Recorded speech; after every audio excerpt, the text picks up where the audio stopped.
नमस्कार साथियों, तीसरा पाठ है यह। दूसरा पाठ का अध्ययन आप सभी इसके पहले किए होंगे। तीसरे पाठ में हम लोग यक्ष युधिष्ठिर संवाद देखेंगे। महाभारत की कथा है और बहुत प्रसिद्ध कथा है। बार बार हमारे विद्यार्थी जीवन में सुनने में यह कथा आती है। यक्ष का युधिष्ठिर के साथ संवाद हुआ था, उसमें कुछ प्रश्न पूछे गए थे। यह रोचक कथा है। हालांकि यदि आपके जीवन में अभी तक नहीं आई है तो चलिए अब यह कथा आ गई और इसको खूब मन लगा करके अच्छे तरीके से समझिए। एक विद्यार्थी होकर के पहले कथा का आनंद लीजिए, फिर परीक्षा संबंधित तथ्य तो आपको पता चल ही जाएगा। कथा का आनंद लेने के लिए इसमें हर एक पाठ में जो भूमिका दी गई है पहले न उस भूमिका पर ध्यान देना आवश्यक है। अयम पाठ व्यास रचित महाभारत से वन पर्वण अध्याय 313 लिखा हुआ है संकलित। वन पर्व का अध्याय संख्या 313 से यह संकलित है। आपको याद रखना है कि यक्ष युधिष्ठिर संवाद कहाँ से संकलित है, इसके लेखक कौन है। महाभारतम संस्कृत भाषा यह विशालतम ग्रंथ। महाभारत संस्कृत भाषा का बहुत बड़ा विशालकाय ग्रंथ है। 1,00,000 श्लोक है। इसके जैसे ग्रंथ और कोई है ही नहीं, इतना विस्तार है इसका। लक्ष्य श्लोकात्मक अस्मिन् ग्रंथे 18 पर्वाणि। पर्वाणि लिखा है, ठीक। 18 पर्व है, 18 पर्व हैं इसमें। फिर तेषु वन पर्व अन्यतमम, उसी में एक वन्य पर्व भी है। 18 पर्वों में एक पर्व वन्य पर्व भी है। तत्र पांडवाः वने विचरन्ति, उस वन पर्व में वन में विचरण करते हैं। वन में इधर उधर पांडव लोग घूमते हैं, इसलिए इसका नाम है वन पर्व। और बहुत ही व्यापक है। इसमें ऐसी कुछ कहानियां हैं जिस पर कहानी है, वृत्तांत है, जिसको आधारित करके बाद में संस्कृत साहित्य में बहुत सारी रचनाएं हुई हैं। तो वन में विचरण करते हैं पांडव, वन के ही कहानियां इसमें ज़्यादा है, वन से ही संबंधित वृत्तांत है, इसलिए इस पर्व का नाम वन पर्व है। एकदा, जब वह वन में विचरण कर रहे हैं उस समय, एकदा ते एकम सरोवरम गता। ते मतलब वे सभी पांडव कहाँ गए? सरोवर में गए। सभी पांडव, ते से किसका बोध होगा? सभी पांडव का बोध होगा। सरोवर में गए। तस्य स्वामी यक्ष, उस सरोवर के स्वामी कौन है? यक्ष हैं। ये सरोवरात जलम पातुम इच्छन्ति, जो लोग सरोवर से जल पीने की इच्छा करते हैं, यक तान स यक्ष प्रश्नान करो, जो कोई भी वन से जल पीने की इच्छा करता है उससे यक्ष प्रश्न करता है, ठीक, क्योंकि वह उसका स्वामी है। सरोवर का स्वामी कौन है? यक्ष है। उत्तरम अदत्वा ये जलम पिबंती ते मूर्छिताः पतंती, उत्तर बिना दिए हुए जो जल को पी लेता है वह मूर्छित हो जाता है। उत्तर देना आवश्यक है, नहीं देंगे तो सब कोई मूर्छित हो जाएगा। जो जो जल पिएगा सभी मूर्छित हो जाएंगे। तो उत्तर नहीं देकर के जल पीने वाले में कुछ लोग थे पांडव में। उनकी चर्चा लिखी गई कि सैव गति भीमस्य अर्जुनस्य नकुलस्य सहदेव च जाता। भीम, अर्जुन, नकुल और सहदेव की वही गति हुई। उसके हुए प्रश्न को उत्तर नहीं दिए और जल पी लिए। अंततः युधिष्ठिर तत्र गतः, अंतिम में युधिष्ठिर वहां पर गए। स एव यक्ष प्रश्नानाम समुचितम उत्तरम ददाति, वही अंतिम में यक्ष प्रश्नों के सही से उत्तर दिए। स एव यक्ष प्रश्नानाम समुचितम उत्तरम ददाति। प्रश्नोत्तरेषु, जो प्रश्नोत्तर संवाद हुआ यक्ष और युधिष्ठिर के बीच में, जो कुछ भी प्रश्न और उत्तर है, वो प्रश्न तो है यक्ष के, उत्तर होगा युधिष्ठिर का। उस प्रश्नोत्तर में नीति और सदाचार दोनों वर्णित है, ठीक है, दो है इसलिए वर्णित लिखा गया। तो यक्ष और युधिष्ठिर के संवाद की भूमिका आपको पता चल गई कि इसमें क्या है। जल पीने जा रहे हैं लोग सरोवर के पास में, वहां पर उसके जो प्रश्न है उसका उत्तर देना आवश्यक है। थोड़ा और बड़ा कर लें क्या इसको?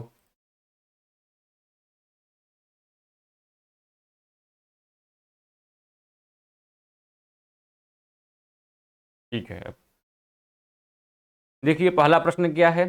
केन स्विदावृतो लोकः केन स्विन्न प्रकाशते केन त्यजति मित्राणि केन स्वर्गम न गच्छति। यक्ष का यह प्रश्न है और सारे प्रश्न यक्ष के ही हैं, उत्तर युधिष्ठिर। तो प्रश्न है केन स्विद आवृतो लोकः, केन स्वित अलग एक साथ कर लीजिए, केन स्वित आवृतो लोकः, किससे, यह प्रश्नवाचक अव्यय है। केन स्वित अर्थात किससे, आवृतः लोकः संसार यह किससे ढका हुआ है। केन स्वित न प्रकाशते, तो और न के संधि होने से तो अभी न बन गया है, बाद में न है इसलिए। तो किससे यह प्रकाशित नहीं होता है? संसार के बारे में यक्ष का प्रश्न है युधिष्ठिर से कि यह संसार पूरा किससे आवृत है, ढका हुआ है, और क्यों यह प्रकाशित नहीं होता है। प्रकाशित का तात्पर्य क्या है? मतलब बल्ब वर्ण नहीं, इसमें क्यों ज्ञान का संचार नहीं होता है, सभी कोई क्यों असत्य के पीछे पड़े रहते हैं, सत्यता के पीछे क्यों नहीं जाते हैं, वास्तविकता के पीछे क्यों नहीं जाते हैं, यह प्रश्न है। तो केन स्विद आवृतो लोक, किससे ढका हुआ, और प्रकाशित क्यों नहीं होता है, ज्ञान से यह क्यों प्रकाशित नहीं होता है। केन त्यजति मित्राणि, मित्र लोग प्रायः देखा जाता है कि किसी को त्याग कर देते हैं। तो मित्र क्यों त्याग करते हैं, केन मित्र को लोग क्यों त्याग करते हैं। फिर केन स्वर्गम न गच्छति, अब मित्र को मित्र त्याग कर, तो दोनों मित्र ही है, तो मित्र के द्वारा कोई त्यागा जाए या मित्र को किसी त्याग किया जाए। यहां पर जो लिखा है ना कि केन त्यजति मित्राणि, मित्र को मित्र क्यों त्यागते हैं, मित्र लोग मित्र को मित्र क्यों त्यागते हैं। केन स्वर्गम न गच्छति, और किससे, किस कारण से लोग स्वर्ग को नहीं जाते हैं, मित्र को क्यों त्यागते हैं। फिर यह संसार ढका किससे है, यह प्रकाशित क्यों नहीं होता है, लोग स्वर्ग क्यों नहीं जाते हैं। तो अब आइए देखा जाए, मित्र को लोग क्यों त्यागते हैं भैया। अज्ञाने, यहाँ पर है, अब इसको प्रारंभ से देखें। अज्ञाने नावृतो लोकः, अज्ञान से आवृत है यह लोक, अज्ञान से ढका हुआ है यह पूरा संसार। तमसा न प्रकाशते, अंधकार की वजह से सब जगह अंधकार की व्याप्ति है। यहाँ पर अज्ञान से आवृत बता ही दिया गया, और अज्ञान स्वयं बहुत बड़ा अंधकार है। तो उस अंधकार से ढके होने के चलते प्रकाशित नहीं होता है, और लोभवश आकर के लोग मित्र को त्यागते हैं। संगात स्वर्गम न गच्छति, और संग से स्वर्ग नहीं जाते। किस प्रकार का संग, विषयों के साथ में अनासक्ति नहीं रख पाते, आसक्ति है। हर कोई भौतिक संसाधनों की चाह रखता है, वह अपनी मुक्ति की कामना ही नहीं करता है। इस संसार में जो कुछ दिखाई दे रहा है उसी के पीछे वो भागता जाता है, पूरा जीवन उसके पीछे भागता है, उसी के साथ संग हो गया है। ऐसा नहीं किसी व्यक्ति के साथ में संग बना लेने के चलते वो नहीं जाएगा, नहीं, विषयों के प्रति अत्यधिक आसक्ति जो है उससे स्वर्ग की प्राप्ति नहीं होती है। स्वर्ग की प्राप्ति मतलब जीवन का जो मोह माया के जाल में फंसा हुआ रहना होता है, उससे मुक्ति पाने के लिए हमें इन सब चीज़ों से दूर भागना होगा। जब दूर भागेंगे तभी जाकर के स्वर्ग की प्राप्ति होगी। स्वर्ग मतलब एक प्रकार का अच्छा सा सुख, ठीक है। आपको पता चल जाए कि हम दुनिया के माया जाल में फंसे हुए हैं और ये सब गलत है, इसकी कोई वास्तविकता नहीं है, यह सुख है, वास्तव में है ही नहीं। इनसे आप त्याग करेंगे वही आपका स्वर्ग है। किम ज्ञान प्रोच्यते राजन कह समश्च प्रकीर्तितः दया च का पराप्रोक्ता किम चार्जवम उदाहरितम। फिर दूसरा प्रश्न आया, किम ज्ञानम प्रोच्यते राजन, राजन किस को हम किसको ज्ञान कहेंगे, कह समश्च प्रकीर्तितः, और सम किसको कहेंगे। ठीक, अभी सम आएगा आपको नीचे समझ में। दया च का पराप्रोक्ता किम चार्जवम उदाहृतम, दया किसको कहेंगे, पर कौन श्रेष्ठ दया किसको कहेंगे, और सरलता आर्जवम अर्थात सरलता किसको कहा गया है।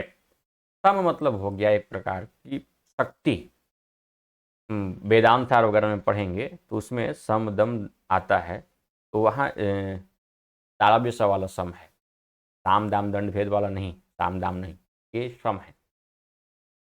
तो इसमें इंद्रियों से संबंधित नियंत्रण ही सम कहा गया है वेदांत दर्शन में।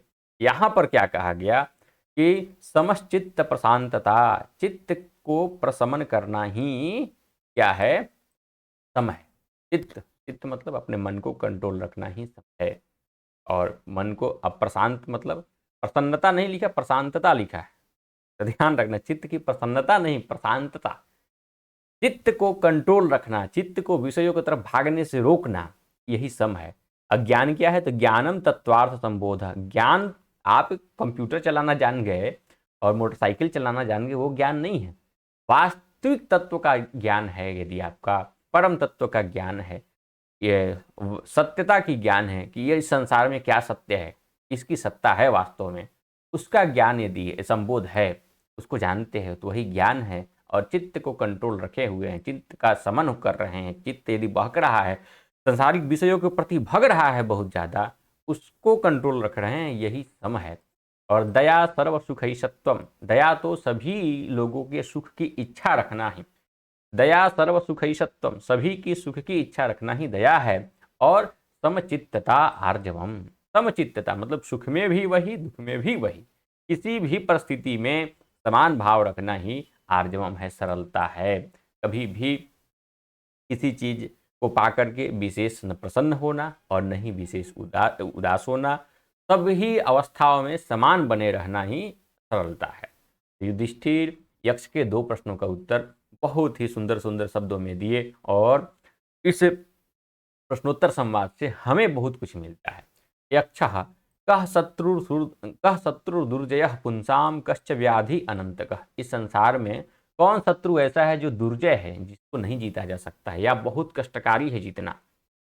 कश्च व्याधि अनंतकः, कौन ऐसा रोग है जो अनंत है, उसका अंत ही नहीं है। कोवा स्यात् पुरुषः साधु, और इस संसार में कौन साधु पुरुष है। साधु पुरुष मतलब जिसके अंदर निश्चल निष्कपट भाव हो, वही साधु है। तो कौन है वस्तुतः साधु किसको कहेंगे। और असाधु पुरुषश्च कः, असाधु पुरुष कौन, साधु कौन है तो असाधु कौन है। अब इसका उत्तर देख लीजिए। क्रोधः सुदुर्जय शत्रु, ऐसा शत्रु है क्रोध जिसको जीत पाना बहुत कठिन। शत्रु क्रोध है, शत्रुओं में क्रोध है, लेकिन यह बहुत हावी होने वाला शत्रु है। हमेशा कितना भी आप सोचेंगे क्रोध ना आए, आप बहुत ज्यादा करेंगे तो क्रोध आने के बाद उसको व्यक्त नहीं करेंगे, लेकिन क्रोध आपके ऊपर आ ही जाएगा। तो क्रोध को जीतना कठिन है। लोभ व्याधि अनंत का, लालच एक ऐसा रोग है कि उसका अंत ही नहीं होता। लालच बढ़ती जाती है, बढ़ती जाती है, बढ़ती जाती है। सर्वभूत हितः साधु, सभी भूतों की हित की कामना, जितने भी आंखों के सामने कुछ दिखाई दे सभी का हित ही चाहे, किसी का उसमें अनिष्ट न चाहे, इष्ट ही चाहे अनिष्ट न चाहे, सभी की कल्याण की भावना जिसमें है वही साधु है। और असाधु निर्दय स्मृत, असाधु तो वही है जिसमें दया का कोई स्थान ही नहीं है, दया से जो रहित है, दया जिससे निकल चुकी है, वह है असाधु। फिर अगला प्रश्न यक्ष का, किम स्थैर्यम ऋषिभिः प्रोक्तम किम च धैर्यम उदाहृतम। किम स्थैर्यम ऋषिभिः प्रोक्तम, इस ऋषियों के द्वारा किसको स्थिरता बोला गया है। ऋषियों ने किस चीज को स्थिरता मतलब कि अचलता, चंचलता ना हो, जिसमें एक स्थायित्व बना रहे, किसको कहा गया है। किम स्थैर्यम ऋषिभिः प्रोक्तम किम च धैर्यम उदाहृतम, ऋषि लोग के द्वारा। ऋषि मतलब कि वह ज्ञान की एक संपदा जिसके पास में है उसको ऋषि कहा गया है। जो हमें कुछ मार्ग दिखाए उसको ऋषि कहा गया है। तो ऋषियों के द्वारा किसको स्थिरता बोला गया है, किसको धैर्य बोला गया है। स्नानम च किम परम प्रोक्तम, परम स्नानम किम प्रोक्तम। परम स्नान मतलब कि एक महान स्नान जिसके बाद में बहुत सारी मलिनता खत्म हो जाए, वह स्नान किसे कहा गया है। और दानम किम इह उच्यते, दान वस्तुतः किसको कहा गया है इस संसार में, इस लोक में दान किसको कहेंगे। तो युधिष्ठिर ने क्या उत्तर दिया, स्वधर्मे स्थिरता स्थैर्यम, स्वधर्मे अपने धर्म में स्थिरता ही स्थैर्य है। जैसे अपने धर्म, आप मनुष्य हैं, आपका धर्म मनुष्यत्व हुआ। आप यदि विद्यार्थी हैं तो आपका धर्म विद्यार्थी के जो कर्म है वह धर्म हुआ।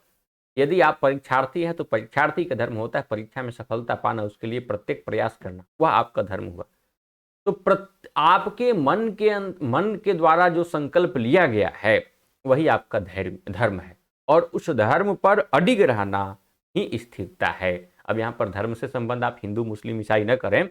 धर्म का मतलब यहाँ पर बस इतना ही है कि अपने धर्म में, मतलब कि अपने संकल्प में, अपने लक्ष्य में स्थिरता है, वही स्थैर्य है। और धैर्यम इंद्रिय निग्रह, इंद्रिय को कंट्रोल करना। आपके 5 ज्ञानेंद्रिय, 5 कर्मेंद्रिय और 1 मन विषयों के प्रति एकदम भगने के लिए लगे हुए हैं। अभी आप खूब पढ़ाई कर रहे हैं, खूब अपने धर्म में लगे हुए हैं, थोड़ा सा लालच आ जाए कि चलिए वहाँ 10,000 रुपया मिलेगा, थोड़ा सा खड़ा होना है आंदोलन में, नेताजी के पीछे झंडा उठाना है, 100 में 90 तो नहीं जाएंगे लेकिन 10 थे पक्का चले जाएंगे। तो इंद्रिय कहाँ भगी, उसमें काम आपका नहीं हुआ, इंद्रिय ने आपके खींचा, लालच ने आपको खींच लिया, मन कंट्रोल नहीं हुआ।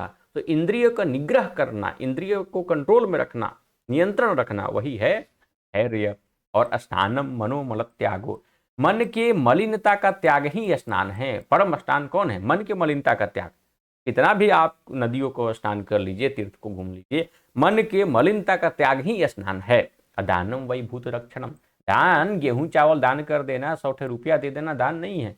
भूतों की रक्षा करना, भूत मतलब किसी भी प्राणी की रक्षा यदि करते हैं तो आप दान कर रहे हैं। भूतों की रक्षा ही दान है। भूत मतलब भूत प्रेत वाला भूत नहीं भैया, हर एक प्राणी को भूत कहा जाता है। जो यहाँ पर हुआ है ना, सब भूत है। जो इस पृथ्वी पर है वो सभी भूत। तो उस भूत की रक्षा करना, प्राणियों की रक्षा करना, जीवों की रक्षा करना दान है, और मन से मलिनता हटाना ही स्नान है। फिर अगला प्रश्न है, कह पंडितः पुमान् ज्ञेयो नास्तिकः कश्च उच्यते, को मूर्खः कश्च कामः स्यात्, को मत्सर इति स्मृतः। किसको पंडित, किस पुरुष को पंडित जाना जाए, नास्तिक किससे कहा गया है, कौन मूर्ख है, कौन काम है, काम किसे कहा जाए, वो मत्सर, और मत्सर किसे कहा जाता है। तो धर्म को जानने वाला पंडित है। ऊपर जो धर्म की चर्चा आई है उसकी आवृत्ति कर लीजिए। यहाँ पर अपना संकल्प ही धर्म है, और उसी धर्म को जानने वाला व्यक्ति पंडित है। आपने लक्ष्य बना लिया, आप इस शरीर को धारण कर लिए हैं, तो आपका धर्म हो गया कि मनुष्यत्व का पालन हो। यदि आप विद्यार्थी हैं तो विद्यार्थी धर्म का पालन करें, परीक्षार्थी हैं परीक्षार्थी धर्म का पालन करें, सैनिक है सैनिक तो धर्म उसके धर्म का पालन करें, यदि पिता है तो पुत्री के साथ पुत्र के साथ पिता धर्म की पालन करें, पितृधर्म का पालन करें। ये सब क्या है, वही धर्म, और उसका ज्ञान यदि आपको है तो वह आप पंडित हैं। तो धर्मज्ञ पंडितो ज्ञेय, पूछा गया ना कि किस पुरुष को पंडित जाने, तो धर्म को जानने वाला पंडित है। और नास्तिक मूर्ख एक साथ ही कह दिया कि नास्तिक जो है वही मूर्ख है। जो मूर्ख है वो नास्तिक है, जो नास्तिक है वो मूर्ख है। मूर्ख ही नास्तिक है, नास्तिक ही मूर्ख है। तो नास्तिक ही मूर्ख है, ठीक, जिसके अंदर आस्था ही नहीं है, जिसको जिसको अस्तित्व स्वीकार ही नहीं है, वह नास्तिक है। फिर काम संसार हेतुश्च, काम संसार की कामना, काम जो है संसार का कारण है। काम संसार का कारण, संसार मतलब ये पूरा सृष्टि बनाना प्रत्येक व्यक्ति का काम नहीं हो सकता है। आपके अंतर्गत कुछ भी संसारिक कामनाएं हो रही, संसार आप अपने संसार बढ़ाने के लिए जो कुछ भी कारण मन में उत्पन्न कर रहे हैं वही काम है। मतलब कामना संसार की हेतु, सृष्टि की हेतु, आप थोड़ा सा भी बढ़ना चाहें, कुछ लेना चाहें, वह सब कुछ काम के अंतर्गत है। और हृत तापो मत्सर स्मृत, हृदय का जो ताप है, हृदय का जो जलन है, दूसरे की वृद्धि देख करके, दूसरे को प्रसन्न देख करके जो हृदय के अंतर्गत ताप निकल रहा, दाह जो हो रहा है ना, उसी को कहते हैं मत्सर। तो क्या खूब प्रश्न उत्तर हुए हैं, और इससे बहुत ही अच्छी शिक्षा मिलती है हम लोगों को। अब इसके बाद में शब्द और अर्थ हैं, अंतिम तक हम लोग इस पाठ में चलेंगे, योग्यता विस्तार तक। बहुत अच्छा मटेरियल मिलता है योग्यता विस्तार तक, और मैं मानता हूं कि 9, 10, 11, 12 में जितने भी योग्यता विस्तार के अंश दिए गए हैं, यदि उसको पढ़ लिया जाए तो हमारा व्याकरण तथ्य भी आसानी से तैयार हो जाएगा। क्योंकि गद्यांश भाग तो तैयार कर ही लेते हैं, पद्यांश भाग यहाँ पर तैयार हो ही जा रहा है। यदि विषय वस्तु से प्रश्न आता है, यक्ष युधिष्ठिर संवाद वगैरह कहाँ से लिया गया है और क्या अध्याय वगैरह है, तो उसको कर ही रहे हैं। व्याकरण भाग में साथ में तैयार हो जाए तो बहुत अच्छा होगा। साहित्य भाग तो सब आपको बता ही दिया हूँ। अभी तक आपके बिहार बीपीएससी के लिए 115 वीडियो हो चुके हैं। 115 वीडियो भी यदि अभी से केवल वीडियो को भी देखते हैं तो भी बहुत ज़्यादा विषय वस्तु तैयार हो जाएगा। चलिए अब शब्दार्थ, स्मृतः, स्मृतः मतलब कथितः, यहाँ कथितः नहीं कथितः कहा गया है, प्रकीर्तितः कहा गया है, विशेष रूप से उसको प्रस्तुत किया गया है, प्रोच्यते विशेषण कथ्यते, आवृतः ढका हुआ, आच्छन्न, तमसा, ये सारे शब्द आए हैं। उसके पर्यायवाची यहाँ पर इसलिए लिखा गया है ताकि आपको समझाया जा सके कि उसका अभिप्राय वहाँ पर क्या है। हालांकि इन सभी शब्दों के अर्थ मैं आपको ऊपर बता चुका हूँ, यहाँ पर इसकी चर्चा न करके हम लोग जो अंश है व्याकरण वाला उसको देख लेते हैं, क्योंकि यह सब बताया ही जा चुका है श्लोक को बताते समय, और आपको पढ़ना है तो पढ़ लें। टेलीग्राम में 6 से लेकर 12 तक की सभी पीडीएफ बिहार बोर्ड की पुस्तक डाल दी गई है, वहाँ से आप ले सकते हैं। केन स्विद आवृतः, केन स्वित आवृतः, केन स्वित, स्वित त है उसमें आवृतः लगा, त को जस्त करके द हुआ है। केन स्विन्न, तो केन स्वित और न। अज्ञानेन आवृतः दीर्घ संधि है। लोकः तमसा विसर्ग संधि, स का विसर्ग रूप है। प्रोच्यते प्र उच्यते और गुण संधि। युधिष्ठिरः, युधि स्थिर, स्थिर होता है साथ में बैठ जब जुड़ता है तो यहाँ पर जैसे ही इसका स का मूर्धन्य स होता है, थ ठ हो जाता है। दुर्जय दुहजय, दुहजय कीजिएगा, दुर्जय मत कीजिएगा। व्याधि अनंतकः, व्याधि अनंतकः। साधु असाधु, साधु असाधु। साधु विसर्ग है, उसी का र यहाँ पर दिखाई दे रहा है, संधि में, संधि विच्छेद में अलग विसर्ग हो गया। निर्दय, तो निर्दय मत कीजिएगा, निर्दय सही है। किमिहोच्यते, यहाँ पर 3 पद है, किम, इह और उच्यते, यह 3 अलग अलग है। कुमान ज्ञेय, कुमान प्लस ज्ञेय, कुमान धन ज्ञेय, ज है ना, ग ज्ञ में ज और य रहता है, ज बाद में होने के चलते न का य हो जाता है। कश्च, कहच, तो ये संधि के थे। अभी नीचे आपको यही संधि वाला शब्द पूछा जाएगा, तो वहाँ ध्यान रखिएगा किसको क्या करना है। अब संस्कृत भाषा में इसके उत्तर देना है। संस्कृत जो प्रश्न आए हुए हैं ना, उसका उत्तर केन स्वित आश्रितो लोग, पूछा गया कि आश्रितो जो है ना, ये आवृतो हो जाएगा, आश्रितो नहीं आवृतो हो जाएगा। किससे आवृत है लोग, तो किससे था, अज्ञानेन आवृतो लोग। किम ज्ञानम, ज्ञान किसको कहा गया है, तो ज्ञान के बारे में क्या कहा गया था, तत्वात् संबोध ज्ञानम, वस्तुतः जो कुछ है, जिसकी वास्तविकता है, जो जिसकी सत्ता है, उसका ज्ञान करना। तत्वार्थ संबोध, वहां पर शब्द आया था, तत्वार्थ संबोध ज्ञानम। पुंसाम दुर्जय शत्रु कह, पुरुषों के लिए दुर्जय शत्रु कौन है, जिसको नहीं जीता जा सकता, तो क्रोध है दुर्जय शत्रु। और व्याधि की जब बात आए तो लोभ व्याधि अनंत कह, लोभ ही ऐसी व्याधि है, लोभ ही ऐसा रोग है जो अनंत है, उसकी कभी समाप्ति ही नहीं होती। कह साधु, साधु कौन है, साधु किसको कहा जाए, तो साधु के लिए क्या था,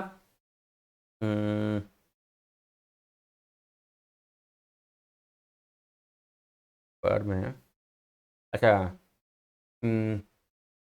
कुतः मित्राणि त्यजति, मित्र को कोई व्यक्ति क्यों त्यागता है, मित्र को क्यों त्यागता है, तो मित्र को त्यागने का कारण था लोभ के चलते। साधु वाला 1 मिनट में देख लेता हूँ।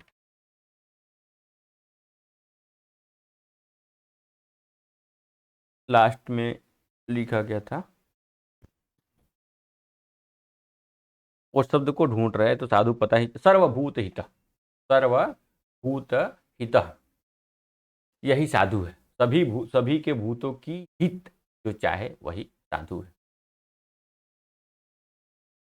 तो यह हो गया।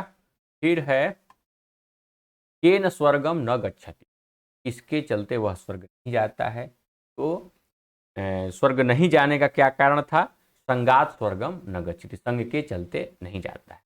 फिर का दया, दया किसको कहा जाए, आखिर दया किसको कह सकते हैं, तो सभी के सुखों की इच्छा करना ही दया है, सर्व सुख ही सत्वम। और किम ज्ञानम, ज्ञानम वही तत्वार्थ संबोध पर आया था ना, किम ज्ञानम फिर से आ गया है, किम ज्ञानम। फिर किम स्थैर्यम, स्थिरता किसको कहा जाए, स्थिरता तो स्वधर्म में स्थिरता स्थैर्यम, अपने धर्म में स्थिरता ही स्थैर्य। एक वाक्य से संस्कृत भाषा में उत्तर लिखना है, मतलब केवल एक वाक्य आपको बता देना जो इसके जो उत्तर संभव हो सके। किम धैर्यम उदाहृतम इंद्रिय निग्रह, को धैर्य कहा गया है, में मन को कंट्रोल करना।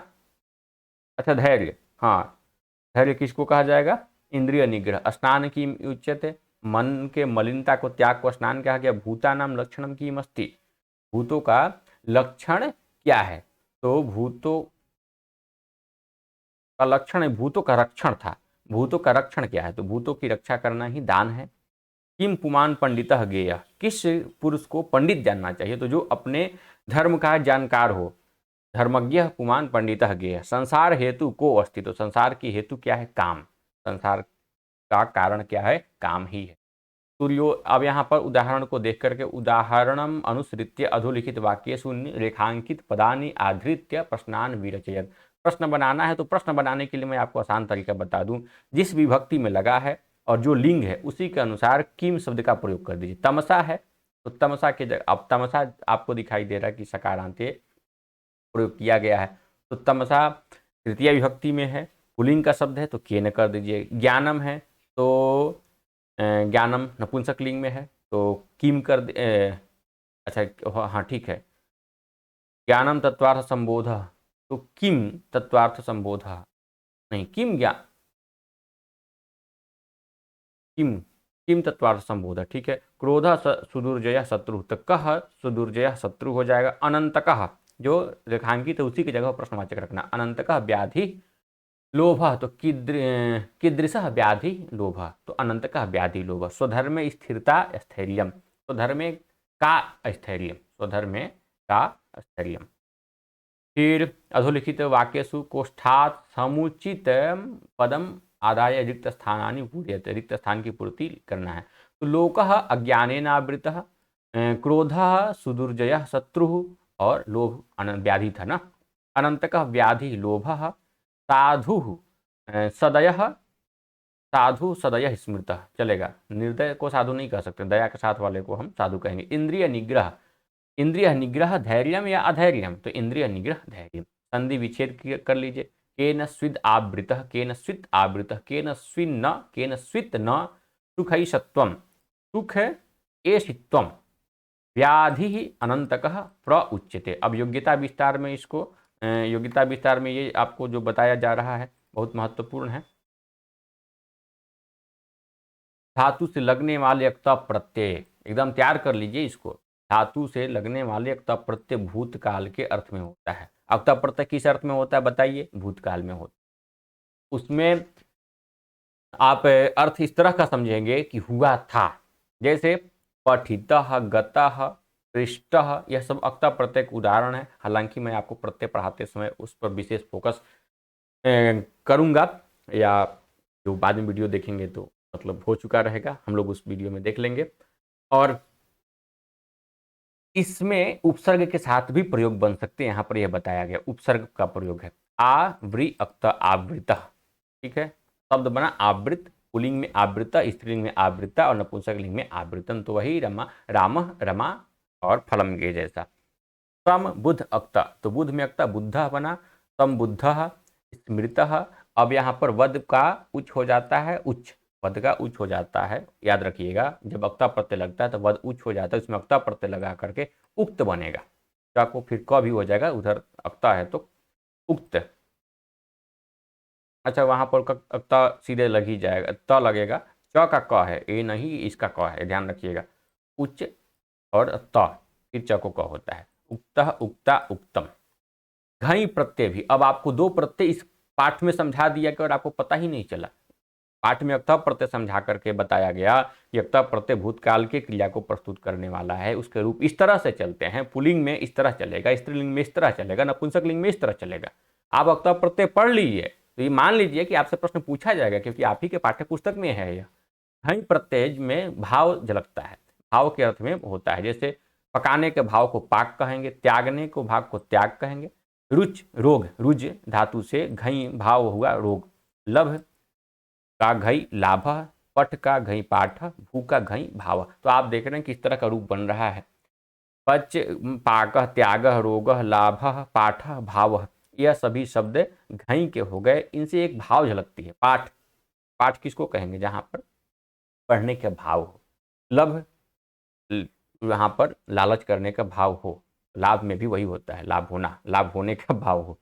रुज धातु है, उसमें आदमी रोगी होता है, पीड़ित होता है, तो रोग में भी पीड़ित होने की भाव झलकती है। त्याज, तो त्याग धातु त्याग अर्थ के लिए है ही, त्यागने का जहाँ पर भाव है वह त्याग उसको कहेंगे, पकाने का भाव है तो पाक कहेंगे। तो भाव अर्थ के लिए घई प्रत्यय लगेगा, घई से इस तरह के रूप बनेंगे। सबसे पहले तो देख लीजिए कि जो यहाँ पर स्वर है उसको वृद्धि कर दिया जा रहा है, दीर्घ कहीं होगा, कहीं दीर्घ हो जा रहा है, दीर्घ।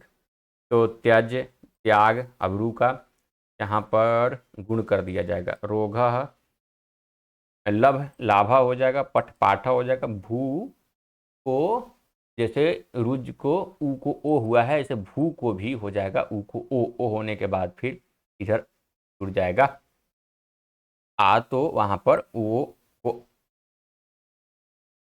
ऊ को, अच्छा इसमें डबल प्रक्रिया होती है, ऊ को पहले ओ हुआ फिर औ होकर के आओ होकर भावा बना है। इतनी प्रक्रिया से आपको कोई मतलब नहीं है, बस इतना जानिए, यह उदाहरण एकदम आपको याद होना चाहिए शब्दतः, क्योंकि परीक्षा में यही उदाहरण पूछे जाएंगे। भाव अर्थ में गई होता है, भूतकाल के लिए त प्रत्यय होता है, उसमें विस्मृतः, उक्तः, पठितः, चलितः, भ्रमितः, इस तरह के उदाहरण बनेंगे। इसमें पाक, त्याग, रोग वगैरह आपको दिख ही रहा है। तो योग्यता विस्तार में भी बहुत महत्वपूर्ण चीज आपको मिल गया। तो अब अगले वीडियो में हम लोग चौथे पाठ को लेकर के उपस्थित होंगे। मैं बार बार कहूंगा कि पाठ को जब पढ़ना शुरू कीजिए तो अर्थावबोध कीजिए, विषय वस्तु का ज्ञान कीजिए, पाठ कहाँ से संकलित लिया गया है, संकलित किया गया है उसका ध्यान दीजिए, फिर सभी शब्द के अर्थों को एक बार देख लीजिए, फिर संधि विच्छेद है, समासिक पद है उसको देख लीजिए, उसके बाद में योग्यता विस्तार में जो कुछ नया आपको देने का प्रयास किया जा रहा है उसको देखिए। और यही आपके लिए रामबाण है, ठीक है, मास्टर पॉइंट है रामबाण, यही है। धन्यवाद।